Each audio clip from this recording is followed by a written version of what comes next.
Les faits se sont passés à Bodje, un village non loin d'Atobrou.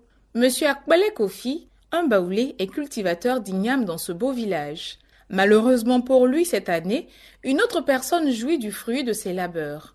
Chaque matin, lorsqu'il se rend au champ, il remarque que quelqu'un est passé plus tôt pour récolter des ignames. L'âme en peine, Akpale Kofi va trouver son meilleur ami, un sénoufo que nous allons appeler Funingé. Il lui raconte sa mésaventure. En bon ami, Funingé propose à Akpale Kofi de retrouver le voleur. Peine perdue. Malgré tous leurs plans, aucun voleur d'igname en vue. Les deux amis décident donc d'abandonner. Enfin, seul Funingé abandonne, car dans la nuit du mardi 22 février 2022, Akpale Kofi se rend seul au champ pour monter la garde, et là, stupéfaction autour de 18 heures. Il aperçoit un homme avec sur la tête un sac de 100 kilos d'ignames. Un autre sac plus petit contenant des ignames en bandoulière. En un mot, le voleur a fait une belle récolte. Sauf qu'en se rapprochant, Akpale Kofi se rend compte que le voleur n'est autre que celui qu'il a toujours considéré comme son meilleur ami, à savoir Funingé. Il interpelle. « Aïe, Funingé, donc c'est toi qui voles mes ignames, alors que nous deux on recherche le voleur depuis longtemps. » Sur ces mots, Funingé balance le sac qu'il a sur la tête sur Akpale Kofi. Ce dernier tombe.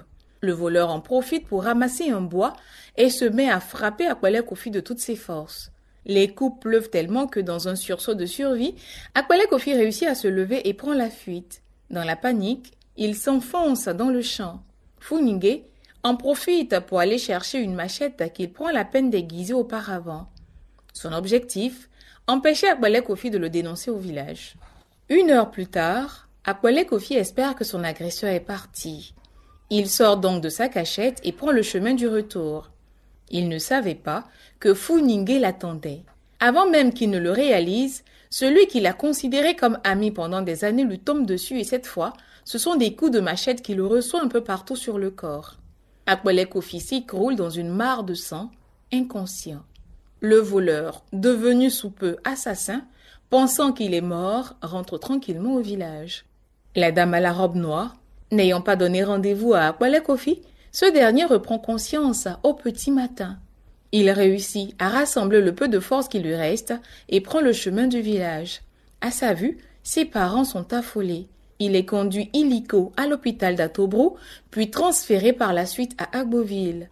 1 semaine plus tard, Akpale Kofi est de retour au village. Il a eu beaucoup de chance, malgré les nombreuses entailles sur le corps. Quant à Funingé, il aura tout le temps pour méditer sur le vrai sens de l'amitié en prison.